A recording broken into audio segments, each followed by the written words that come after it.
just a good old boy who loves burning rubber and driving fast. You're tuned into the Clay Millican YouTube channel, where you never know what you're gonna see. Just like that, we are in Vegas. Check that out. So we are here with a lot of racers. These are all bracket racers from all over the country. It's pretty cool. They've raced all year long for an opportunity to come out and try to be the national champion in the Summit Racing Series. It's pretty awesome. I'm an old bracket racer myself, and these guys have battled all year long, and now they're here. They got a trip out here. All of this is through Summit. Summit takes care of the sportsman racers, and I love it. I'm still a sportsman racer at heart. Pretty cool deal. These guys are here racing this weekend, and somebody's going to go out here as the national champion. It's pretty awesome. Q1 Vegas coming up. About to put this bad boy on the ground. Looks really good. The Edelbrock Comp car this weekend in the red and black is awesome looking. I'm going to go up here and see what this desert track gives us. The racetrack surface here is really, really good. One of the flattest tracks we go to, and it's interesting because you're at 2,100 feet, but you got a really good track surface, so you can make some good runs here. Not sure what Jimmo's got planned, but we're going to find out.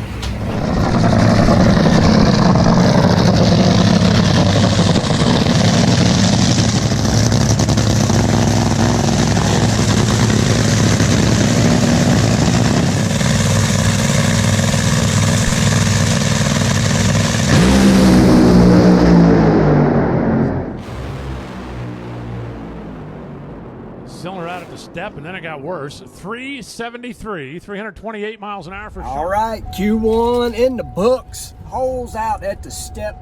Went a little ways, shut it off. Pushed oil out. Dang it.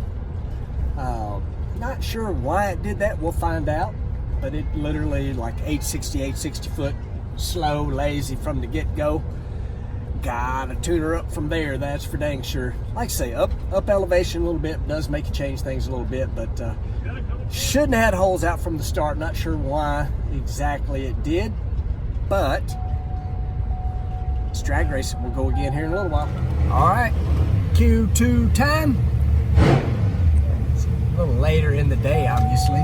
The sun's still up, so it's not a night run, but it is the Friday night run, so to speak. GoPro gave me grief in the lounge, so I did not have any of that, and I know y'all get mad when I don't. Blame GoPro, not me. Probably me, but got her all put back together, ready to go. See what we can do.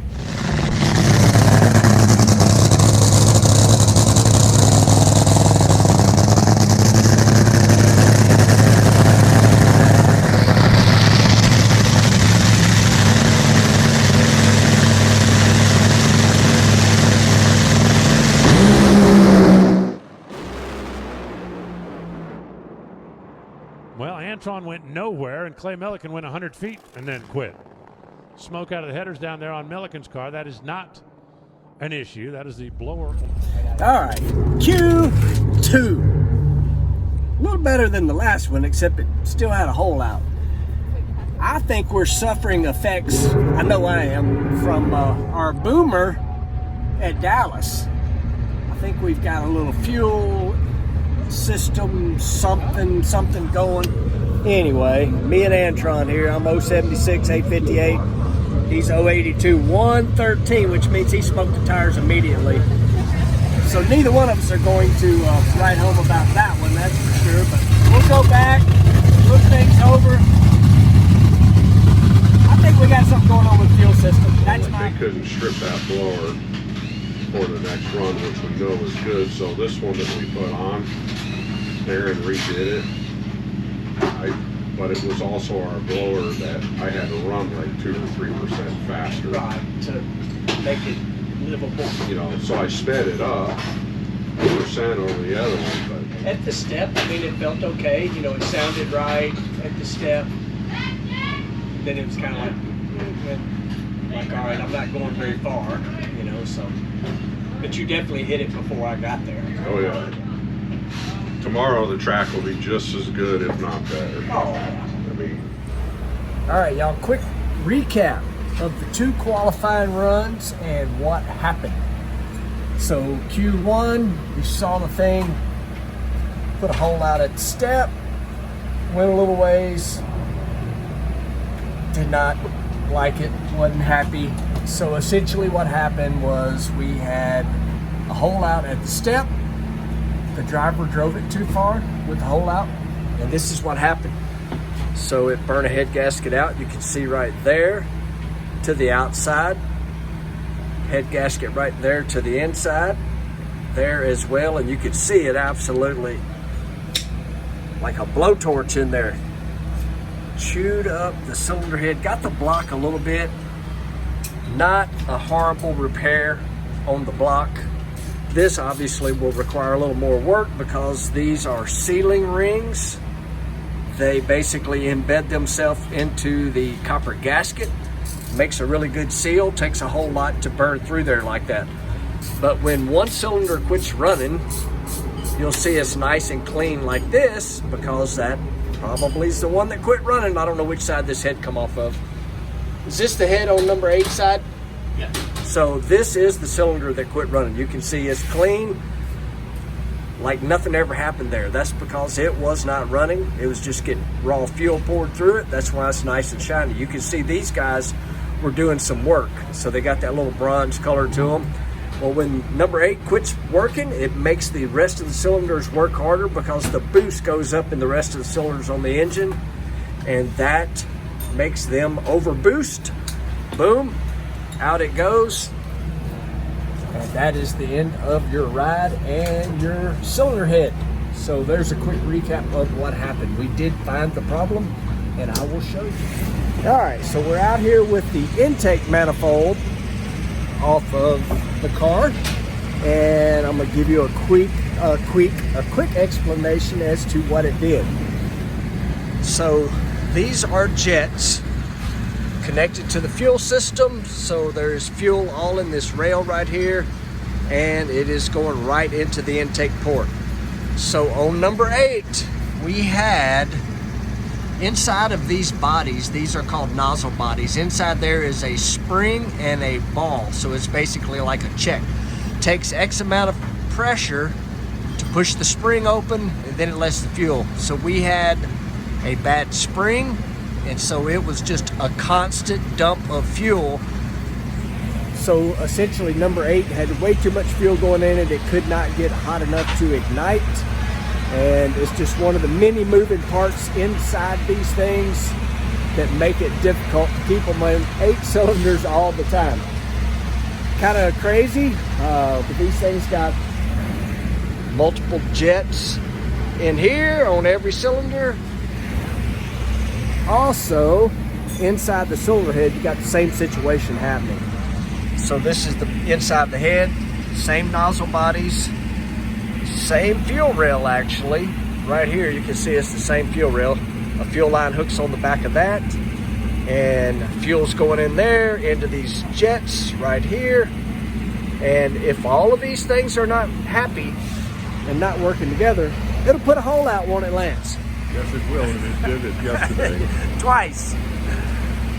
So that is a quick rundown of why it didn't want to stay on 8 yesterday. We got it figured out. Hopefully, we'll find out here in a little while. Goes in, Clay's in. Tire smoke for Clay. They go 0 for 3. Austin Prock goes 3.702. All right, y'all. That's much better. 833, 60 foot, 212, 327, 463, and 159. Now, the 159 we're not looking for, or the 463. We'd rather it be 363, but got going down through there, got a little goofy, shut her off. But kind of feel like that was our first run of the weekend because we didn't have a issue. It's on 8 cylinders. Had to be 833, 212, not too shabby. So it's easier to make adjustments, how do I say that, further down the track to keep it hooked up than earlier in the track. Anyway, I don't know what I'm saying, but we're rolling, getting ready for Q4. Yeah, all that shoulda, coulda, woulda, if that was fun one, we'd be like, all right. Yeah, because you know what you gotta do. Holy moly. Yeah, there wasn't no recovering from that one, brother. Yeah. That came out of nowhere. Q4 coming up. Found another issue with the fuel system, but that did not make it smoke the tires. It wore a lot of clutch, and wearing a lot of clutch applies too much plate load. Too much plate load applied too soon makes it smoke the tires. So, down to 1 here. But we're in the field, so we'll see what happens. I feel good about it. I feel I'm going to guess a 72. What's your guess, Doug? Mine was going to be a 3. So 73. Okay. John? 71. 71. I hope all of us are wrong and it's 70 or better. That's what I hope. That's what I'm hoping. Anyway, about time. Q4.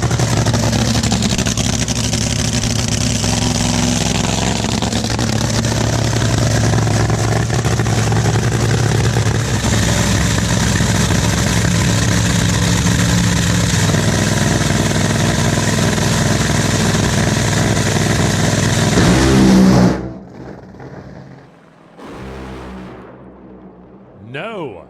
Clay Milliken's going to end up on the bottom of the sheet. Well, doggone it, this thing's fighting us, y'all.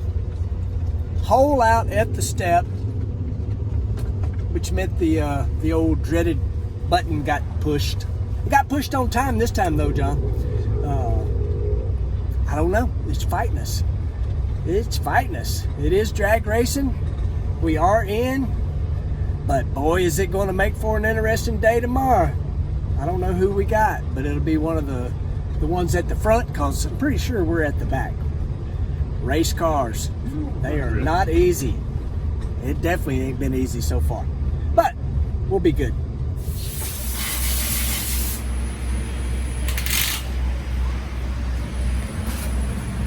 All right, let's wrap up qualifying here. So you can see they got the body off, and that happens when we first get to the racetrack. I know I've talked about this before. When we first get to the racetrack, they pull the body off, check the chassis. After qualifying, pull the body off, check the chassis, just to make sure everything's safe and good to go. So qualifying obviously has been a rough one. No two ways about it. Hole out every single run. First 2 runs, number 8. We found the problem for that. Actually, not every run is out. Q3, the thing's going down the racetrack, blew through the clutch, smoked the tires. Q4, which we just made, you just watched, put number 3 out. So we are definitely chasing what's going on. And I think, in my opinion, this is all goes through from the blow up we had in Dallas. We're chasing problems with different things, and that's part of the game. So we'll get it figured out and get ready for race day. So that will put a wrap on qualifying here in Vegas, and we are getting ready for race day. As always, thank you guys for watching, liking, subscribing, sharing, commenting, and I'll see you on race day. Thank you guys.